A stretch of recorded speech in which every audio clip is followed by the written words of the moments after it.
Hello, this is Jim from the Throttlestop. We're here with Chris Taylor, and we're going to talk about a little catastrophe we had and how we made it right.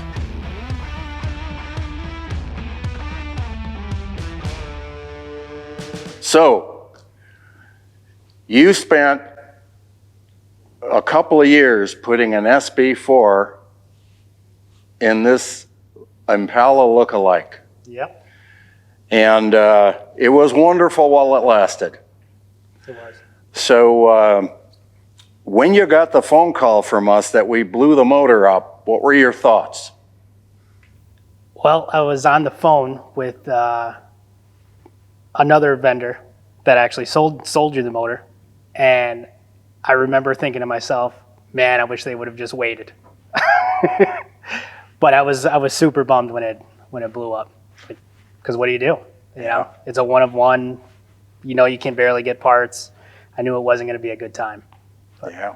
Well, you're the first one we called. Yeah. Yeah.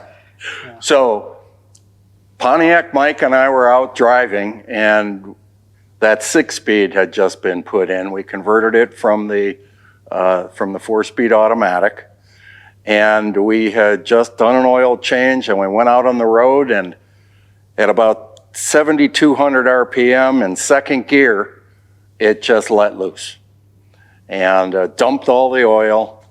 And so we sat out on the side of the highway, and boy, we were crying in our beer. Yeah. So we called up Nick here, brought the tow rope, towed the car back, put it up on the rack. We were hoping for the best, but we got the worst. Yeah, for sure. So we looked right through one side of the SB4 block right to the other, and then we got a flashlight, and sure shit, that was it.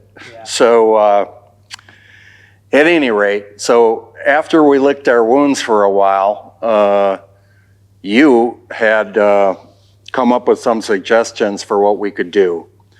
And Chevrolet had come out with the wet-sump LT4, which is the motor that they put in the Camaro, the ZL1 Camaro. And the difference with the wet-sump and the dry-sump, which is what's in the Z06 Corvette, from the standpoint of an install, is a big deal. Sure. Yeah. So we hatched this idea to put an LT4 in, which may be what we should have done in the beginning. I don't know.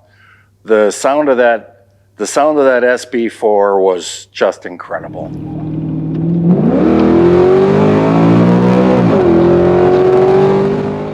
Yeah, it was phenomenal. Like just the way it sounded, and once it got moving, especially with the 6-speed behind it, it really like came to life. Yeah. It was like a freight train. Like Yeah. you could tell it just wanted to keep going. It was a great motor. Yeah. I mean, until it wasn't. So in the interim, when we were trying to figure out what to do here, we had called up Mercury, and we were going to attempt to get the motor rebuilt by them. Yep. They did have a rebuilding service in the earlier years of the SB4. It was introduced in 2018, so 19, 20, 21, I'm told they did have a rebuild service for that motor, but by the time we called in 23, that wasn't to be anymore, and they were phasing out the motor. So we could have bought all the SB4 parts and figured out how to navigate a build, a repair, a whatever, but we just decided it was too big for us to tackle. Sure. As a, we don't have the resources of a Mercury Marine. So this motor comes, it gets delivered to you. What are your thoughts after the motor was delivered? Because that's really the first time you laid eyes on it. Yeah. Well, I mean, the SB4 was so much larger. So to me, I thought, well, this is going to be an easy, no big deal. It'll just fit right in because the platform is so much smaller looking, you know. But it needed its modifications. I still needed to modify the subframe a little bit more, and I needed to level it out a bit more. There was a little bit more work than just being able to stick it in there.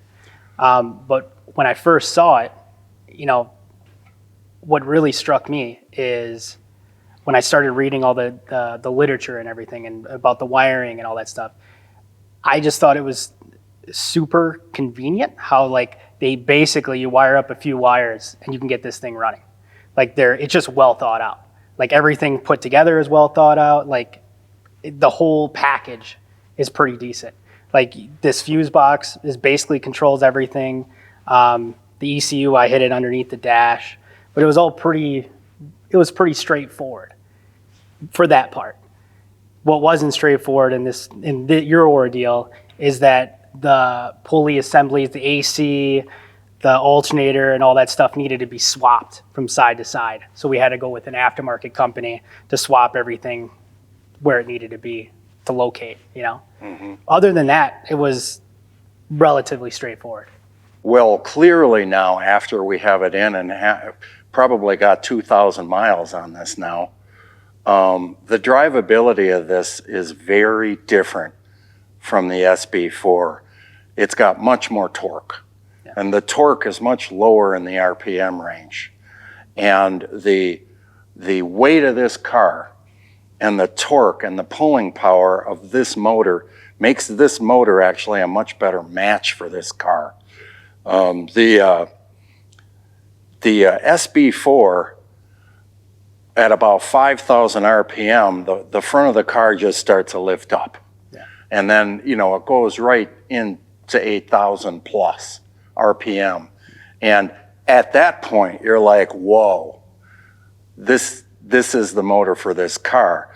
But in every other RPM range that you're in, yeah, it was lacking. You go, well, this is really the motor for this car. Yeah.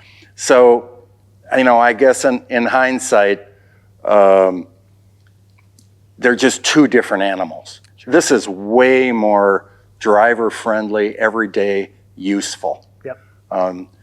And it sounds great too. It's just very different. Yeah. So we put the 6-speed in before we put this motor in. Did you have to do anything with the 6-speed, the way the SB4 was set up, in order to make this motor work?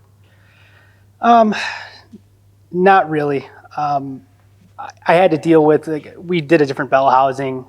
The one that you had was fine, but it wasn't SFI rated. And I did small things like that. And we got a different clutch, different slave cylinder, stuff like that. But for the most part, as far as placement, because I was putting this engine, I basically used the transmission to lock me into where I wanted it to be. And then I made everything else work. So that way we didn't have to focus on the drive shaft or anything like that. So we didn't have to make any changes. And it just ended up being that it was about where I wanted it to be anyways. Mm-hmm. So it all kind of worked out. Yeah, because that SB4 motor is massive. Yeah, it's big. It's massive. Yeah. This is a much more compact piece. Sure. And so if it does weigh the same, maybe the supercharger, you know, makes it weigh the same. It's just been wonderful. And we just can't thank you too much, because we all beat around in this thing, and it is super fun. Yeah. I'm glad you guys get to enjoy it. Yeah, and the 6-speed, which would have been mandatory in the SB4, with this, the automatic probably would have been okay. Yeah. This thing has so much torque. Yeah. And that automatic, but you know, it was already done at that point. And you know, who has a 6-speed in a wagon? Not many people. Yeah, I think the package it has right now is perfect. Yeah. I think this is exactly what it deserves and where it should have been, probably from the beginning. But we never would have known if we wouldn't have tried. No. You know? No, and that's the thing, you know, when you come up with these projects, and if you knew what you knew at the end, you might not have done it. Sure. But that's not the way life is. Never. Never. All right, well, thank you very much. Thank you. I really appreciate it. Yep.